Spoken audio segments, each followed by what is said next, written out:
son nom. L'alpha Et son nom. l'oméga Et son nom. le commencement Et son nom. le premier Et son nom. le dernier Et son nom. l'alpha Et son nom. l'oméga Et son nom. en vérité Vas-y. En vérité, écoutez-moi très bien. Écoutez-moi très bien. À Djaïu que vous voyez,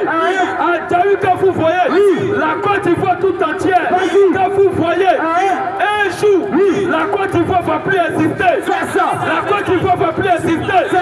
Dieu a prévu dans ce dernier temps de détruire ce monde par la troisième guerre mondiale. Écoutez-moi très bien. Il y aura une troisième guerre mondiale. Il y aura une troisième guerre mondiale. La Russie et les États-Unis vont bientôt s'affronter. La troisième guerre mondiale et la Côte d'Ivoire ne sera pas épargnée. Vous-même vous êtes à Djaïu ici, car le troisième piment est ici. Déjà, la Russie a bombardé une partie de l'Europe. Les Européens vont aussi riposter. Et la Côte d'Ivoire ne sera pas épargnée. Parce que la troisième piment reçoit tous les armées, tous les soldats français qui ont été chassés dans les différents pays de l'Afrique. Tchad les a chassés, Burkina les a chassés, Mali les a chassés. Ils sont venus se regrouper tous ici en Côte d'Ivoire. Et la Russie sait qu'il y a une base militaire ici en Côte d'Ivoire. Et la Côte d'Ivoire bientôt va recevoir une bombe atomique. La seule chose pour vous, pour épargner, la seule chose pour vous, pour être sauvé, c'est de rentrer à Jésus-Christ. C'est de rentrer à Jésus-Christ. Toutes ces femmes qui portent pantalon, bientôt on ne verra plus ces femmes. Toutes les femmes qui portent mini-jeep, bientôt on ne va plus vous voir. Toutes les femmes qui portent collant, vous n'irez pas au ciel. Une femme qui porte pantalon, si elle va au ciel, c'est que Dieu s'est trompé. Une femme qui porte pantalon n'ira au ciel. Une femme qui porte culotte n'ira au ciel. Toi femme, Dieu t'a donné ton corps. Le corps là c'est pour ton mari. C'est pour séduire ton mari à la maison, dans la chambre. Mais toi tu mets ça dehors, la vie de tous les hommes. Alors que la Bible dit, quiconque regarde une femme pour la convoiter a déjà couché avec elle. Toutes ces femmes qui portent pantalon, qui portent mini-jupe, qui portent collant, ce sont des prostituées. Ce sont des prostituées devant Dieu. Et ces gens de femmes là, quand tu les demandes, tu es prostituée, non, moi je ne suis pas prostituée. Et parce que prostitution là, c'est ça qui a fait une chambre. Et puis les garçons font tout autour là-bas. Parce que la prostitution devant Dieu, c'est toutes les femmes qui portent culotte, qui portent pantalon, qui portent collant, qui portent mini-jupe. Ce sont des prostituées. Et elles sont beaucoup à l'église. Dimanche c'est habillé, elles sont à l'église. Vous êtes possédés. Et cette femme, elle ne peut pas aller au ciel. Répentez-vous. Répentez-vous. C'est à cause de vous que Poutine a inventé la bombe atomique pour le paix Satan 2. Bientôt, Poutine va lancer ça. C'est pas pour décorer la terre. C'est pas pour décorer la terre. Si Poutine n'a pas encore lancé cette bombe, c'est parce que nous sommes encore sur la terre. Dès que l'église de Jésus-Christ quitte la terre, le monde sera invivable. C'est ça, frère. Cette église. Question réponse publique. Il y a une question. Question réponse publique. Bientôt, Poutine va lancer la bombe atomique. C'est ça. Les bombes qu'ils ont inventées, ce n'est pas pour décorer la terre. Bientôt, il faut balancer ces bombes. En vérité, nous vous appelons ici à la repentance. Nous vous appelons ici à la repentance. Toi, tu es dans une église où il y a maman pasteur, maman alléluia, maman recevée, maman vient pas pour toi. Vite, tu peux sortir de cette église. Une femme n'a pas le droit de prêcher. Une femme qui prêche, elle anime des mauvais esprits. Nous vous appelons ici à la repentance. Nous vous appelons ici à la repentance. Une femme, je le répète encore, une femme qui porte un pantalon, une femme qui se coiffe. La femme n'a pas le droit de se couper les cheveux. Une femme qui se coupe les cheveux, elle est sous l'emprise des démons. Repentez-vous. Repentez-vous. Le voix de la femme, ce n'est pas foulard. Le voix de la femme, ce n'est pas foulard. Le voix de la femme, qu'est-ce que c'est? Qu'est-ce que c'est? Une femme qui se coupe les cheveux, si elle va au ciel, c'est que Dieu s'est trompé. C'est ça. En vérité, Jésus ne connaît pas catholique. Jamais. Si tu es au catholique, réponds-toi. Jésus, il ne connaît pas catholique. Jamais. En vérité, Jésus, il ne connaît pas l'assemblée de Dieu. Jamais. Si tu es aux assemblées de Dieu, il faut te repentir. En vérité,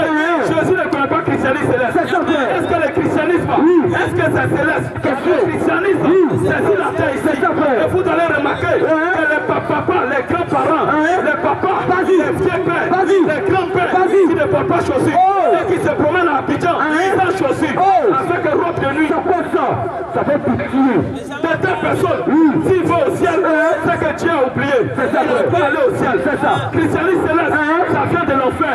L'assemblée de Dieu, on doit rectifier les noms. L'assemblée des petits démons. Parce que l'assemblée de Dieu, tout ce qu'ils enseignent là-bas, c'est pas biblique. Aux assemblées de Dieu, ils baptisent au nom du Père, du Fils et du Saint-Esprit. Toi tu es ici, tu as été baptisé au nom du Père, au nom du Fils et du Saint-Esprit. Tu as fait un faux baptême. Le baptême, c'est un baptême satanique. C'est un baptême satanique. Tous ceux qui ont été baptisés comme ça, on vous appelle ici à la repentance. Les églises là, où on baptise les bébés, on baptise les bébés, ce sont des églises de Satan. On ne baptise pas un bébé. On ne baptise pas un bébé.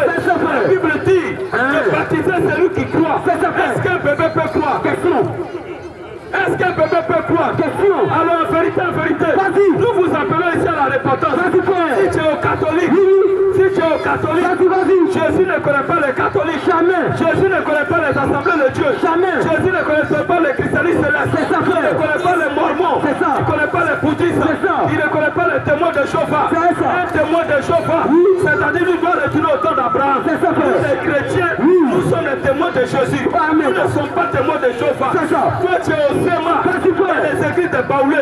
L'église de Baoulé. Tu es au SEMA, l'église de Baoulé. Il faut te repentir. Répands-toi. Alors vous appelez ici. Questions et réponses bibliques. Le frère est en train de se promener avec la feuille. Si tu n'es pas d'accord avec un iota, c'est que nous disons ici, mets seulement ton nom, ici l'affiche, viens ici pour les questions et les réponses. Vous t'invite ici maintenant. Questions et réponses bibliques. Moi je ne vais pas trop crier, je ne vais pas trop parler, parce que je dois répondre aux questions. Je vais réserver ma voix aux questions. Donc je vais passer le micro à un frère.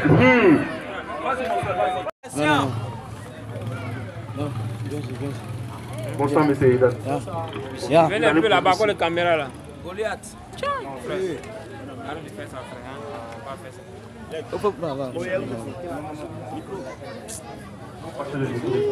Rien pas son visage, mec.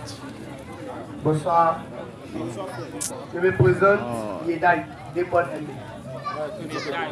Rien pas son visage. Je voulais poser cette question. Ok. En prêchant la parole de Dieu, l'Éternel dit que les différents pasteurs des autres églises prennent les offrandes pour aller s'asseoir dans les différents maquis pour prendre quelques biens. Parce qu'il a dit qu'il y a un de ses frères qui lui a rendu un témoignage en disant qu'il a vu un pasteur avec ses fidèles ou bien ses personnes pour aller prendre une sucrerie, une bouteille de sucrerie et il les a partagé de l'argent. Je voulais demander si, en parlant de ça, ben Jésus a dit ne jugez point afin de ne point être jugé. Si je crois bien.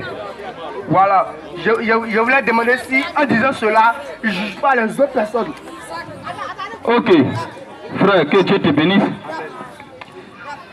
Je vais un peu éclairer un peu le verset que tu as cité. Parce que tu dis, Jésus a dit qu'on ne doit pas juger. Donc en un mot, c'est que le frère est en train de dire, en train de juger. Frère, si tu n'as pas compris la pensée dans laquelle Jésus a parlé, tu vas embrouiller les gens. Tu comprends que Jésus qui dit ici, dans Matthieu 7, premier, il dit encore, dans un autre verset, Jean 7 à partir du verset 34, si je ne me trompe pas. Matthieu 7, premier. Jean 7, verset 34. Frère, tu as trouvé le verset Jean 7. Lis et va voir, verset 34 là. Jean 7, lis verset 24 et voir. Oui.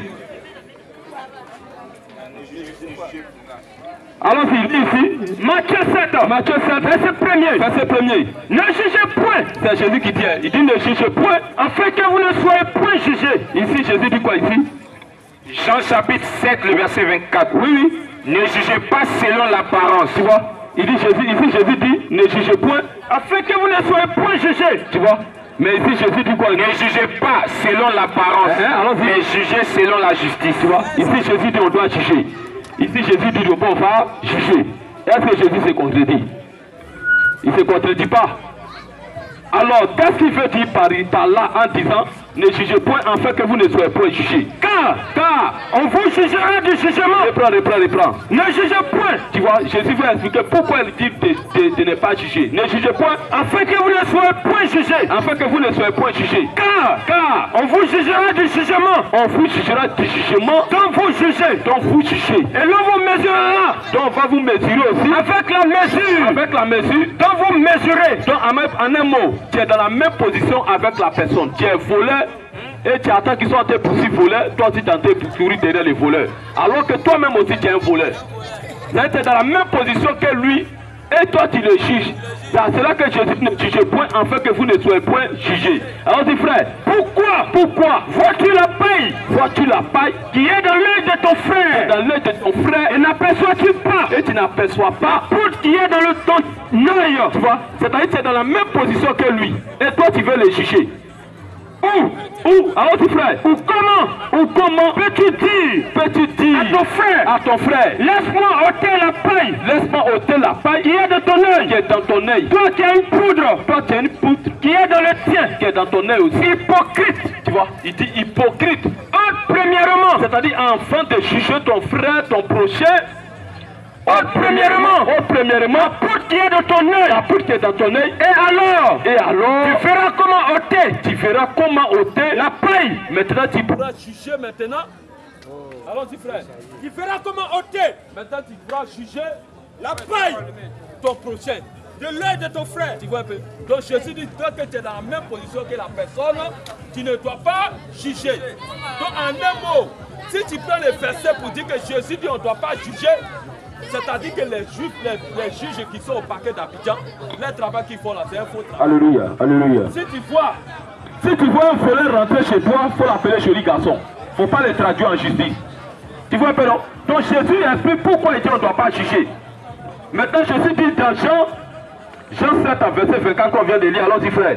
Jean le chapitre 7. Allons-y frère. Frère, retrouvez le verset rapide. Jean 7, verset 24. Ne jugez pas selon l'apparence. Mais jugez selon la justice. Tu vois un peu non? Donc on doit juger selon la justice. Alors que la justice de Dieu, c'est l'évangile que nous prêchons. Romains 1 à partir du verset 18. Donc la justice de Dieu, c'est l'évangile que nous prêchons. Romains chapitre 1, le verset 18. Allons-y frère. La colère de Dieu se révèle du ciel contre tout impie. Et contre toute injustice des hommes. Qui retiennent injustement la vérité captive. Car ce qu'on peut connaître de Dieu est manifesté pour eux. Lis le verset 16, viens voir. Car je n'ai point honte de l'évangile. C'est une puissance de Dieu. Pour le salut de quiconque croit. Qui juge premièrement. Puis du grec. Allons-y frère. Parce que quand on lui a été révélé la justice. Dans l'évangile, il a été révélé la justice de Dieu. La justice de Dieu. Par la justice de Dieu, c'est l'évangile. Donc quand les frères parlent ici, par rapport au pasteur qui paie la dîme et les offrandes, et il va dans un maquis avec ses acolytes, c'est-à-dire ses diacres, ses administrateurs, ils vont s'asseoir dans un maquis, ils prennent une cyclerie, ceux qui veulent prendre pierre, prennent des pierres, et ils commencent à partager ça au maquis qui compte l'argent de l'église. Mais c'est pas bon, et ça c'est normal qu'un pasteur parte dans un maquis. Dans un maquis pour partager la dîme et les offrandes de l'église. C'est pas normal. C'est pas normal, mon frère. Moi-même, si je vois mon pasteur agir de cette manière, bye bye. Je le quitte. Bye bye. Il n'est pas venu prêcher. Il n'est pas venu prêcher la vie éternelle. C'est vrai. Il peut pas continuer au ciel. Le but pour lui et puis ses acolytes, c'est l'argent. C'est ça. Et tous ces pasteurs, et la plupart de leurs prédications, tu veux te marier, viens Jésus. Tu veux compte bancaire, viens Jésus. Tu veux jouer comme Drogba, viens Jésus. Tu veux tâter un ballon, viens Jésus. Tu veux avoir une coupe, viens Jésus. Ça c'est le diable. Ça c'est comme ça on prêche. Ça c'est Satan. Tu vas pas faire. Donc tous ceux qui connaissent, c'est l'argent. Dieu est en train de construire ta maison au ciel. Comme si notre Jésus c'est un maçon. Jésus n'est pas un maçon. Jamais. Jésus ne construit pas maison au ciel. Jamais. Quand tu lis bien la Bible, la Bible que Jésus a dit à ses disciples, que je m'en fais préparer une place. Il y a beaucoup de places dans la demeure de mon Père. Je vais vous préparer une place. Lorsque je vais finir de préparer ces places-là, je viendrai et je vous prendrai avec moi, afin que là où je suis, vous y soyez aussi. Est-ce que Jésus allait partir construire une maison? Quand tu lis bien la Bible, Jésus allait créer encore des nouveaux corps. C'est-à-dire quand tu quittes ce corps, tu rentres dans un autre corps, dans un nouveau corps qu'on appelle des corps théophaniques. Donc ces pasteurs-là, ils prennent et disent qu'il faut payer ta dîme, il faut payer tes offrandes, sinon quand tu as mouru, tu vas aller dans la maison, une maison inachevée. La maison là, il reste toi qu'on doit mettre dessus. Ça c'est un faux pasteur. C'est un faux pasteur. Non, Jésus c'est pas un maçon. Jésus n'est pas un maçon. Mon frère. Dans les jardins d'Éden, dans les jardins d'Éden, je vais finir de dire. Dans les jardins d'Éden, est-ce qu'Adam avait besoin de maison? Question. Adam ne veut pas construire une maison. Remarque que c'est après le péché que les hommes ont commencé à construire des maisons pour se cacher. Sinon, Adam et Ève dans les jardins d'Éden n'avaient pas besoin de maison. Parce que même la pluie les respectait. Les serpents les respectaient. Les fourmis, les moustiques. Adam pouvait appeler moustique. Moustique, venez chanter un peu pour moi. Et puis les moustiques chantent. Adam dit, ouais, c'est mes bons petits. Vous chantez bien. Mais aujourd'hui, c'est après le péché que l'homme a commencé à construire une maison. Donc c'est le péché qui a amené la construction des maisons. C'est ça. Donc au ciel, il n'y a pas de briques là-bas. Il n'y a pas de briques là-bas. Donc que Dieu te bénisse, mon frère. Donc voici un peu ce que je peux te dire. Voici un peu ce que je peux te dire. Il n'y a pas une deuxième question encore? Il n'y a pas de question. Il n'y a pas de question. Vas-y. Vous qui nous écoutez. Écoutez. Et vous qui êtes aux catholiques, qui êtes aux assemblées de Dieu, qui êtes au christianisme céleste, tous ceux qui sont aux baptistes, Sema, dans Djaoui là, il n'y a pas une église qui est dans la vérité.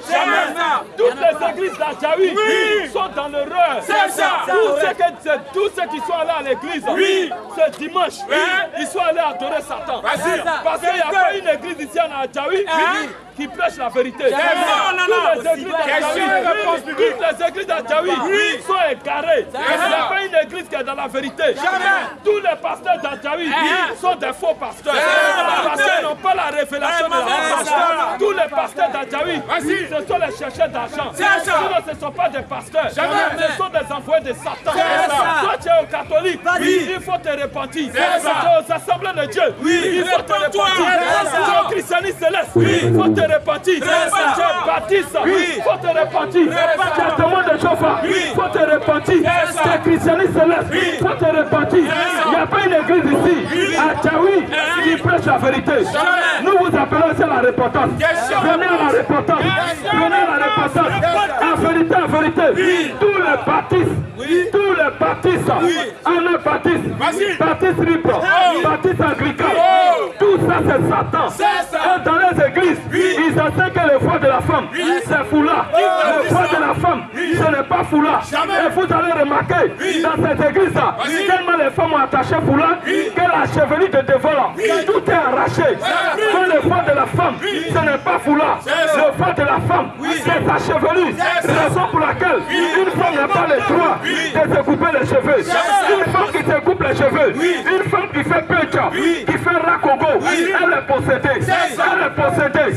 Alors repentez-vous. Repentez-vous. Tous ces pasteurs qui prennent la dîme des fidèles, qui prennent la dîme des fidèles, les enfants des fidèles, pour aller partager dans maquis, vous êtes possédés.